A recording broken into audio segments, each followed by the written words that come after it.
This is Method Man of the mighty Wu-Tang Clan. Chillin'. Jalen and Jacoby, man. They gave these dudes a show.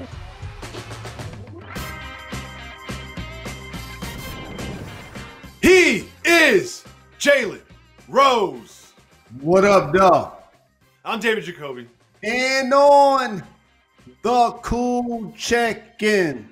Together we're Jalen Jacoby. What is it that we do, Jalen? We give the people what they want. The people will get what they want April 19th when episode 1 and 2 of The Last Dance, the documentary, focused on one season, but really focused on the Bulls and the 6 championships. Jalen and I have seen episode 1 and episode 2, and we've been counting down till the world gets to see 2. It is time to continue Jalen Jacoby's The Last Dance Countdown.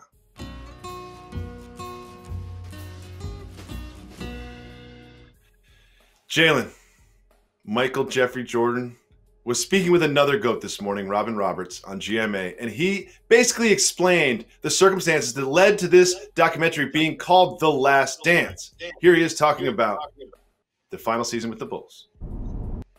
The beginning of the season, it basically started when Jerry Krause told Phil that, you know, he can go 82-0 and he would never get the chance to come back. And, you know, knowing that I married myself to him, you know, obviously, and if he wasn't going to be a coach, then, you know, obviously I wasn't going to play. So Phil started off the year by saying this is the last dance, and we played it that way, you know. So mentally, it just kind of tugged at you throughout the course of the year, you know, but that this had to come to an end. But it also centered our focus to making sure we end it right. Jalen, how did we get to this place? Now, I know there is literally a 10-episode documentary explaining this, but explain it to the people very succinctly. How did we come to a place where the Bulls, after their second championship in a row, a back-to-back, go into the next season knowing that this will be their last season as this nucleus? So this is why you come to J&J for exclusivity, because I have all sides of this covered, David Jacoby. And uniquely, I have to say, one of those is rest in peace to Jerry Krause, because I'm one of the former players that he traded for in the aftermath of this 1998 championship run and played for him as the GM and for the Bulls. Also played against MJ in that squad during that season. And our Pacers coaching staff coached the All-Star game that year because we actually had a better record at the All-Star break than they did. And so it's mind-boggling to me that Jerry Krause, as an executive, took the opportunity to make it so much about him that he can alienate the second greatest coach in the history of the league. In any list is Auerbach, Phil Jackson, and Pop. The greatest player of all time, MJ, he got his 30 million seasons later in his career. But to dismiss and to defy Scottie Pippen the way they did, to a point to make him look selfish. And remember, Krause wasn't the owner. Reinsdorf allowed this to happen. For you to tell your coach you can go 82-0 and this will be your final season, knowing that he's tied to Michael Jordan during the same year that Scottie Pippen asked for a trade. I'm not great at international tyranny, but I cannot imagine someone in the area of sports that has tore down a dynasty and made it look worse than Jerry Krause.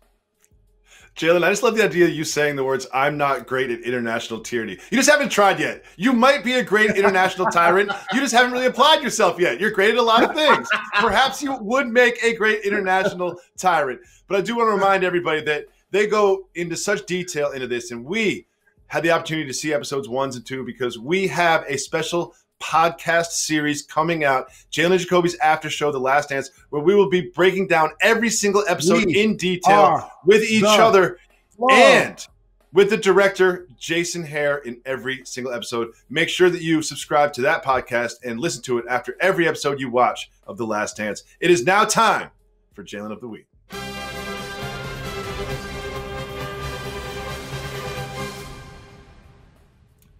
Some very interesting news in the world of basketball today. Jalen Green, one of the top prospects, if not the top prospect, projected to be the #1 pick in the 2021 NBA draft, decided not to play in college, decided to go to the G League, and there's a new program where elite prospects like Jalen Green can go to the G League and make $500,000 American dollars to do so. Jalen, do you see other Jalens like yourself foregoing the college experience and going straight to the G League and getting $500,000 to do so?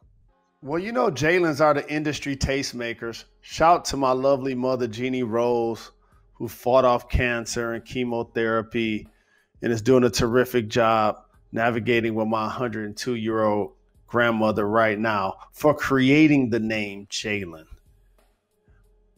I believe that when you say $500,000, I want the world to know that's really $250,000. You're going to pay Uncle Sam around 40%. You're going to pay your agent 10%, and then you're going to buy a couple of things. It just happens, including insurance, which is going to take you over that plateau. So you'll bring home maybe $200,000, Jacoby. With that being said, I'm all for playing the game that you love on any level, in any aspect. You're the rec league champion, the guy that always brings us the pickup updates, and they're not paying you six figures to do it. So for somebody to play the game that they love and get paid and hone their craft, I'm all for it. I'm rooting for him. And by the way, that's a dope name, Jalen and Green. See, I was broke. Jalen Green is great. I wish that was my last name. Jalen Green is right. And he decided, he's like, I'm going to go to college and get zero green, or I'm going to go to the G League and get green. And I don't think that this will be a pattern that we see going on for a long time, because soon the one and done rule will be gone and people like Jalen Green will not go to the G League. They'll go to the league. So I think this will just be a couple years where you'll see instances like this. Next, it is time for News That Matters. Now, sometimes people earn reputations, and sometimes those reputations come with people making assumptions about them. And do you know who just debunked a myth today? J.R. Smith. J.R. Smith says not only does he not like Hennessy, he says he hates that bleep. Jalen, were you as shocked as I to learn that J.R. Smith does not only dislike Hennessy, he hates it? I wasn't shocked, Jacoby, and I try to keep it 1,000 and talk about adult beverages a lot. Once I got through college, I felt like after Mobb Deep dropped their first album, I had enough Hennessy for the rest of my life. So when I smell it, I feel the exact same way. I love that Rakim and Nas, DOGs, continue to endorse it. But, man, I'm with JR here. When he was winning them championships, they photoshopped him with a Hennessy bottle, but he got champagne bottles. Yeah.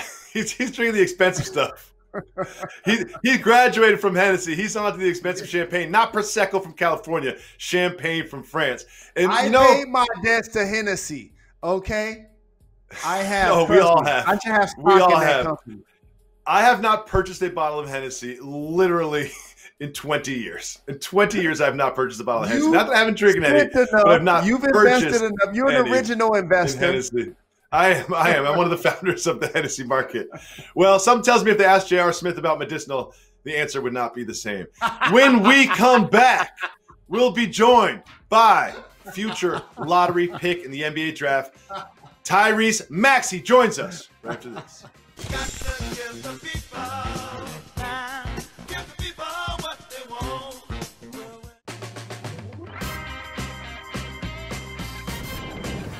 Welcome back to Jalen and Jacoby, brought to you by Heineken. Jalen Rose, tell the people who is joining us on the show right now.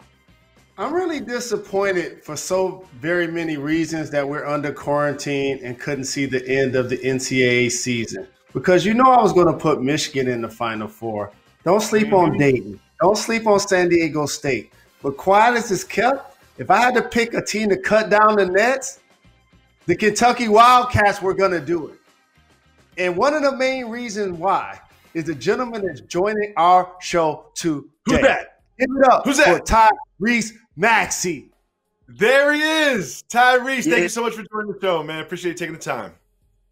I appreciate y'all inviting me. Appreciate y'all having me. Is it true that you had a fresh fade before the quarantine started, and that's what you look like now? I did. I got faded up right before the SEC tournament. I was ready to go. Thank you so much for the show. You mentioned Kentucky, and obviously the head coach of Kentucky, John Calipari. What are some of the biggest takeaways, the biggest lessons that you learned being coached by Coach Cal? I learned that Coach Cal, one thing I really appreciate that Coach Cal did was coach me hard. So I just learned that, always be coachable, always listen to your elders, and always take the positive side of what he says, and don't listen to, how he's delivering it. Just listen to the words that he's giving you. I really appreciate your game on the floor, your maturity, your family support. Pops was just in the room earlier when we were about to do this video. Shout out to Pops. What are some of the things that went into your decision to decide that you were going to leave Kentucky after one season? I just felt like after one season at Kentucky, I felt like I was ready and I feel like I was prepared. I talked it over with my family, and they felt the same way. And I feel like I was ready to make that jump. So now that you've made the decision to make that jump, as you mentioned, and we are obviously under quarantine conditions, how are you keeping yourself sharp? How are you still working on your game? And what are you able to get a hoop and get some shots up? Yes, sir. I am able to get a hoop. Thankfully, we have a little private gym real close to my house, and I've been able to work out there. And other than that, just trying to stay toned, push-ups, sit-ups, running around the block in the neighborhood with my mask on, and that's about it right now. Just trying to stay ready for whenever they flip the switch and say it's time to roll. It's crazy that we now live in a society that we're going to be wearing masks. That is the new norm, Jacoby, Ty. Mm-hmm. We're about to be doing that for a minute. That is crazy. You heard that, Jacoby? He's getting in shape for the draft. Doesn't know when it's going to be. I wore a red and white pinstripe suit with red gaiters and shook David Stern's hand. How are you going to enjoy when your name is called within the top 7 to 10 picks this year? I mean, I think we've all, the same way. When your name was called, you work so hard for that accomplishment that, I don't think it matters where I'm going to be, if I'm here, sitting right here behind this camera, or if I'm walking across the stage. I think I'm going to have a enjoyment just as much. So you mentioned the private gym, and Jalen mentioned that your Pops is there. Your Pops looks like he gets buckets. Do you guys go one-on-one? Is he your workout partner? Who are you working out with? Who's rebounding? And he's going to keep asking you about all hoops that's non-NBA. He's the number 1 fourth expert. Street ball, backyard, YMCA. You see, he trying to recruit your Pops to come play. Nah, me and Pops can't play one-on-one no more. That's an automatic argument. He stepped in front of me the other day. He stepped in front of me the other day, and I missed like 2 shots in a row. And he started talking like, "Yeah, come on!" And then I just had to run off like 8 straight, and then it was an argument after that. So, but no, he went to Washington State, and back in the day. So, I really appreciate him. He gives me a lot of tips. He gave me a lot of tips about when I went to Kentucky, just about how D1 coaches, how they operate, and the defensive aspects. And I really appreciate him. So I have another question for you, Ty. I see a lot of sneakers behind you, right? And when you were playing for the University of Kentucky, there's a certain type of sneaker that you had to wear. Now, have you been in any discussions, with sneaker brands about maybe representing a brand? Not as of right now. Right now, I'm just trying to focus on getting better, trying to focus on making this jump. Like I said, working out in the gym, running around the neighborhood, like I said, with the mask on, and I think all those things will come in due time. I love your pace and that you have a soft touch finishing around a hoop. If you had to compare your game to someone, who would it be? Off rip, I'll say a little bit of C.J. McCollum, a little bit of Lou Will. I try to take bits and pieces from those guys, and I like the way they made to operate in the mid range game off the pick and roll, how they make certain reads, and I feel like I can do that at the next level. You heard those examples, Jacoby? C.J. McCollum only gets $125 million to play basketball. Lou Will, you already know he's sixth man of the year so many times. He was about to get it again this year. I love those comparisons because you do get buckets. Of course. Now, obviously, you've got some strengths. We've seen all the buckets that you got last season with Kentucky. What are the things that you're working on? Like, what are the facets of your game that you're improving the most as you head into the National Basketball Association? Things that I've really been working on as of late is working on the pick and roll game. I mean, it's so big today in today's game. And just coming off with pace, trying to look at the different reads, reading all the different positions on the court, trying to make all those type of passes because I feel like I'm capable of doing that. And just changing the pace. The speed is a lot different in the league. And I feel like with the space, I'll be able to make a lot of plays and make a lot of plays for myself and my teammates. So are teams trying to communicate with you now via virtual interview or trying to get you to work out or do drills or talk to you about the draft process so far? No, sir. I don't think that's allowed yet. We haven't heard much. Like I said, I really just been working by myself with me, my dad, my trainer, and just trying to get better right now. We appreciate that. We appreciate you, whether walking across the stage and shaking the hand of Adam Silver or accepting something right there where you are now. We cannot wait for it. We are rooting for you, and you are always welcome to come back to Jalen Jacoby anytime. Thank you so much for joining us. Thank y'all for having me. We'll be back with more right after this.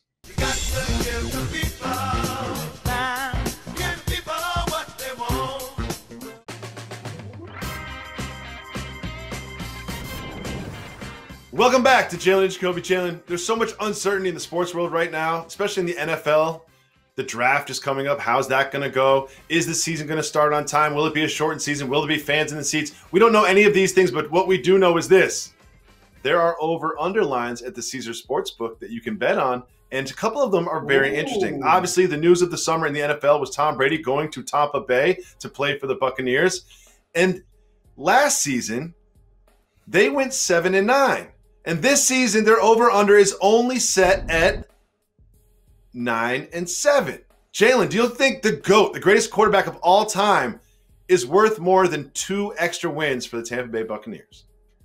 You're a highly trained professional. Did you actually call them Tampa Bay? Is that what I heard? Yes, I did. I just think it's the funniest thing in the world that he tried to make Tampa Bay happen. He tried to make Tampa Bay happen, and I'm here for it. He tried to trademark it. It didn't work. We'll see if your nickname does. I think that that's about right, Jacoby. 10 wins for Tampa Bay, 9-10 wins for the Pats. The Pats over-under is set at 8.5. Different expectations when you lose an all-time great quarterback. I'm just happy that Tom can live his best life, do what he want to do, get $50 million and have fun.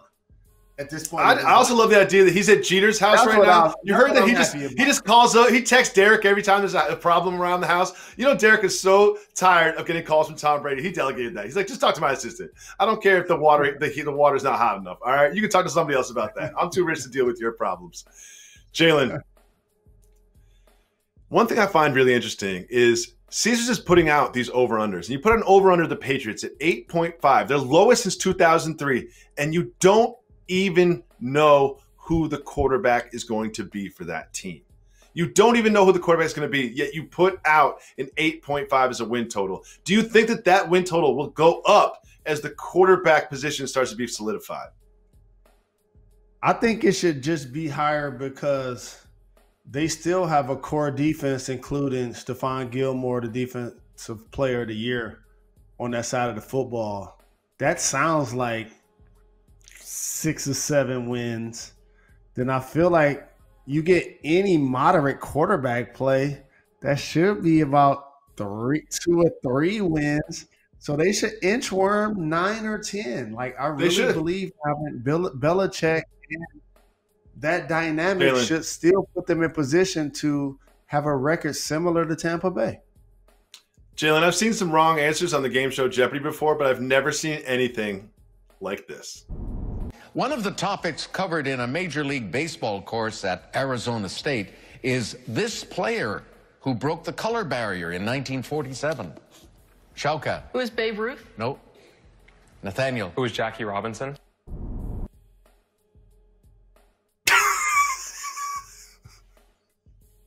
She said Babe Ruth. Babe Ruth broke the color barrier. I hope she doesn't go to USC. Oh, she goes to USC. You can't be a white guy and break the color barrier. She goes to USC. Is that fair? Oh my God, that was hilarious. We'll be back tomorrow.